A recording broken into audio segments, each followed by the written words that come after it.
Hi, Kathryn here with Handmade by Circleartdesigns. Well, today on my work table, let's make a simple Lampwork pendant. And I'm going to try two different styles of easy necklaces to accent this beautiful Lampwork bead. So let's get started. All right, and turning my eyes to the work table and thinking about this wonderful pendant and the Simply Grateful mat that my daughter has got me, I have to tell you, this project is actually for her. I am so grateful that she is in my life. She makes my life more fun and she challenges me, and I am truly simply grateful for her. All right, let's clean this off just a little bit. Now, as I was saying, oh, there goes on my little air conditioner. I'm simply grateful for that too.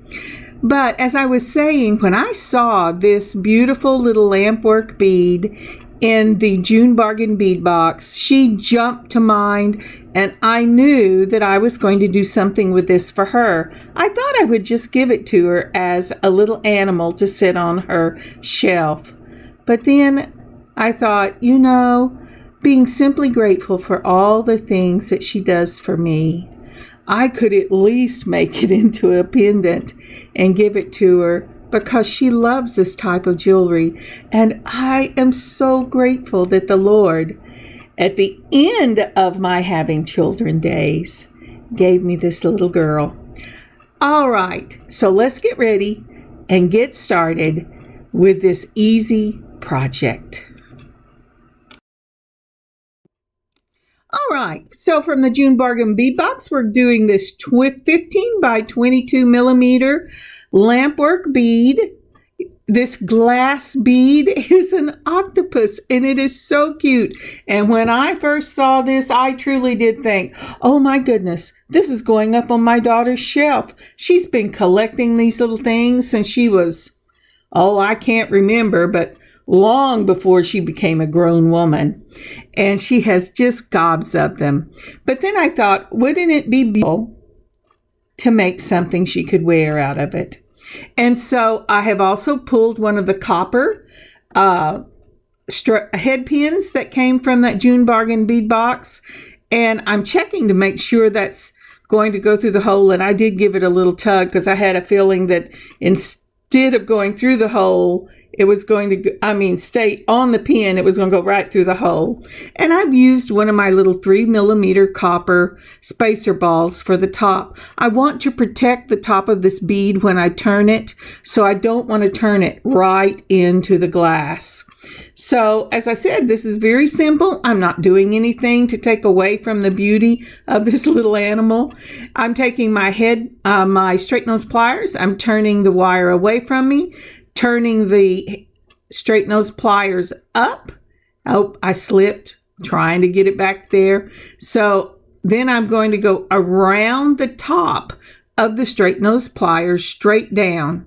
Then I'm going to turn it 1/4 of a turn again and make this go onto the bottom of the pliers. And then I'm going to push that wire, I may have to have a little help, to the very back. And I'm sorry, I have making the pliers, I made it crazy. Okay, so anyway, I've turned it to the back and made the loop. Now then, I'm going to maybe straighten this out a bit because I made that loop a little bigger than I wanted it to. And, oh, poor baby. Okay, do you ever have days like that? Whenever I have to get my pliers out to begin the loop, my hands are giving me issues. But you know what? I am so thankful I have my eyesight and I can use my hands. And there's lots of people that have the same problem and have to do the same things. And so I just praise God that I still have the ability to create. And I love creating. All right. So now then, I am using my chain nose, and I am really holding this between 2 chain nose pliers so I don't completely destroy that loop. And then once I have got it turned, I will cut it, and then you know what? I don't think I have enough to cut this, so let's go ahead and just mash this in. The wires that they gave us, I believe, are 1.5 inch for this little beauty. If I should have pulled my own wires, but I was out of copper, I would use at least a 2-inch copper or whatever color head pin for this, because I really did have a hard time going ahead and getting 3 loops in that. Now, isn't that pretty? But it wrapped beautifully. I got the circle in a circle, and that thing is ready to go. Alrighty, now that we have got that little pendant wrapped and it's ready to go, I'm going to go ahead and look for the largest of my jump rings in that copper. Isn't that pretty? It's such a pretty little piece. And I'm using a large jump ring for this first style of necklace because I want the jump ring to go ahead and be a part of the focal of this piece. Remember, I'm doing 2 necklace styles for this, and then I'll let her decide which one she went with. But so the other thing I am pulling out of the bag is the next size down I have in these large copper jump rings. Now, this is the deal. You know the deal. I only have it in gun barrel, and I have pulled this thing out, but I did not like it. All right, the other thing would be I have pulled out in the copper a lobster claw clasp. Now, after thinking about it, I think I'm going to use a split ring. It's just as sturdy, and since it's a double ring, it has that weighty look to it. But I don't know about you. Anytime I use split rings, I have to think long and hard about it because I have a lot of trouble getting the ring to open up so I can put something in it. And that is exactly what is happening here. I have tried holding it with the chain nose pliers, and boy, I am not giving up on this. You know, I think I do this with keys to put on my key ring. Why do I have such trouble with these little split ring jump rings? But I do. Have you ever had trouble getting those things to work? Well, I have pulled out one of my head pins and I have put it through the top of my split ring jump ring, and I'm getting it positioned so I can get the little circle for the piece on. Once I do that, I just move it out of the way and do it just like I do car keys and move it all the way down. I do not know why I wrestle with this so, but I do. So I like the split because it doesn't open up, or there's not the fear of it opening up like a regular jump ring would. And because this is a glass pendant, I'm really concerned about that. Now I've taken 2 chain nose pliers, holding one side steady. I twist the wrist to open it. And now I'm going to put this little piece on the large jump ring. Remember, this is going to be part of the focal for our first style of necklace. Then twisting one wrist again, I close it up. Make sure you touch the ends of your jump rings, the little split in it, because if it feels rough, it is not closed. It should feel nice and smooth when it's closed. Now here I am checking to see how this is going to hang. If you want the little eyes to hang in front, the circle on your little piece and the jump ring, the large jump ring, have to be the same. Now in this section right here, I am opening up some crimps. I had gotten my number 3 crimps out, but they are not going to be big enough. So what I did here is I have some crimps that I bought off of Amazon, and I only use them whenever I am using very large cording, because very, if you've ever bought them, you will know why. They pop up whenever you use them if it's too thin. But if you're using it on large, they handle beautifully. I don't know what the difference is. My husband said he thinks they're aluminum, and they could be, because you mash them one way on a thin cord and then you mash them the other way and it pops back up and makes a circle. But for this type of cording, they are amazing. But I'm not sending you the link. You'll have to look for them if you want them, because I would not say, oh, buy these, because I have like 3,000 of them in silver and gold, and I will never make that many. And so this is what it looks like. Again, this was off of Amazon, and I do not recommend you go buy these unless you are desperate for something large for large cording. But this is what I'm going to use for this one. So the cording that I pulled for this, you can see it just a little bit over on the side. It's the brown. And I got this from Michael's, and it is not waxed cording. It is just a cotton cording. And so it's very hard to get the end through. I tell you, I have to wet it to get it to stick together enough for me to get it through. And that's what I'm checking to make sure it's going to go through. And then I have pulled out a length. I'm going to go ahead and put my copper split jump ring. This again is the largest of the jump rings that I have for this. And I'm putting right through like that. Oh, get back over there.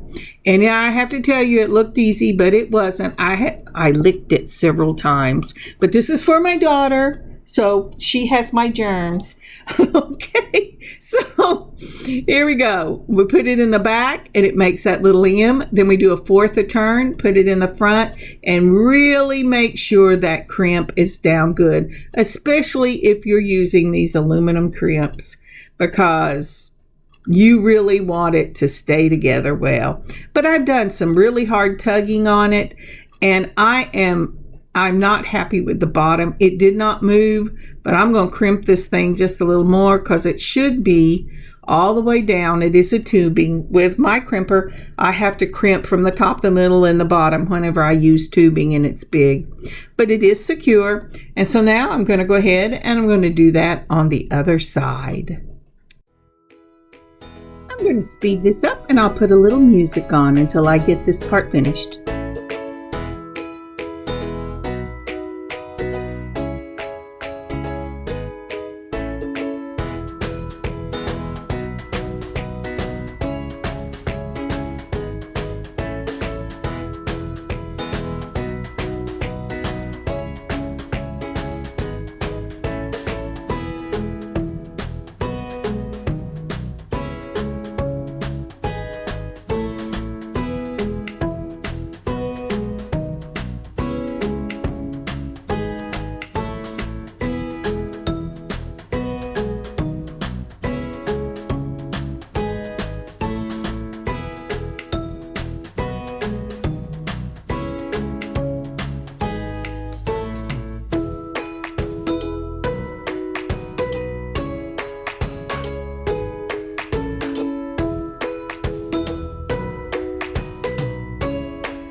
Okay, now it is time for us to go ahead and put on our pendant. Now, what I'm doing here is I'm going, I need to go ahead and put the lobster claw clasp on, but I think I'm going to wait until I get this pendant on. So I'm holding both of the jump rings I've already put on, and I'm just going to do a slip loop onto this pendant. I fold it in the middle. I put the loop itself through what is going to be the front of the necklace. And if you see, you can see that I am just holding it right through that large jump ring. I've made that loop. Now I have slipped the other end through, and I'm going to tighten this down. That way the loop itself will be showing on the front part, just like that. Isn't that pretty? That's an easy way to put a necklace on a pendant on a cord necklace. And so once I've got that done, I'm going to go ahead and let's see if I can turn that where I can see I'm going to go ahead and I'm going to put on my lobster-claw clasp. Now, because this is 28 inches after I finish the ends, I'm not going to put an extender on. This will go over the head. I'm pretty sure it'll go over the head of anybody, no matter how poofy your hair may be. And I have poofy hair, let me tell you. And so does my daughter. But anyway, so I've closed it up with a twist of one wrist. And now I have to decide what I'm going to do with the very ends of this necklace. Now, normally I would either have left it long enough that I could do a wrap loop on it, or I would just clip it at the end of the crimp. Ooh, boy, are my hands shaking. But I don't trust these crimps to do that. So I'm going to use my Gorilla Glue, and I'm going to hold the end parallel with the necklace itself, and I'm going to glue these ends together. Gorilla Glue is a wonderful thing. It holds, it really has to dry for 24 hours before it's secure. But it dries clear. It has kind of a shiny, plasticky look when you use it for this, and it will finish off this ending just beautifully. Now, I'm first started at the tip so I could get that glued to the other. And you notice I'm just wiping it down. I don't want a lot, but I want it secure. And once I get it secure, I'll go ahead and add just a second coating of it. But I really wanted to start with a small amount so that I could see exactly where any issues might be. And then I cover it a second time with a smaller amount of the Gorilla Glue. Now I am putting it on the back, the front, and in the middle. If you'll notice with this one, I am putting it all over the ending that is flapping in the wind. And then I go ahead and put it on both endings and the side, so that once you've let this dry for 24 hours, this necklace will be complete. And I am really covering this. Remember, you want it to be smooth so it'll look kind of plasticky, but you also want it to be covered completely. And that is finished. Well, let me show you after it's dried. So this is the finished necklace.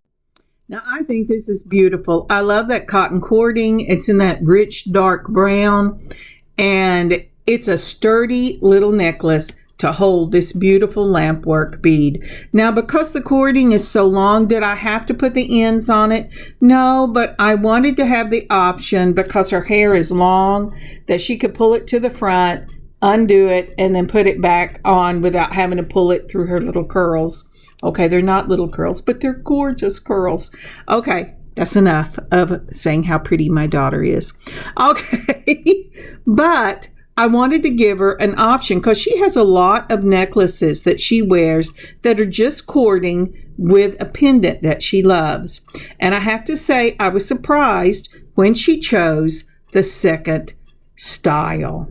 Now this is really simple to do. I did not record it, but I have a picture and I want to tell you what I did. So when I offered her this option, this is the one she decided to go with because she wanted it to be a little dressier so that she could wear it in more places. This is a ribbon cord necklace. I got a whole bunch of these off of Amazon.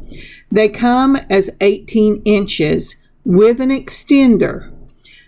She wanted it to be 23 to 24 inches at the max, so she could wear it at 20, 22, or 24. So what I did in my stash, I had some of the larger link necklace to make necklaces. I'm sorry, chain. My brain just died. Oh, so larger link chain. And so I took and I measured out the necklace, and they say 18, but it is really not 18 unless you use the extender. It really comes out to about 17, a little more than 17 inches. So once I measured it out, I divided the difference. I went ahead and opened the links and took that amount of chain divided by 2 and put it on both sides of this ribbon necklace. Then, because I didn't want it to be lopsided, I went ahead and took the lobster claw clasp that came on this ribbon necklace and put it back on one side of the chain I had added.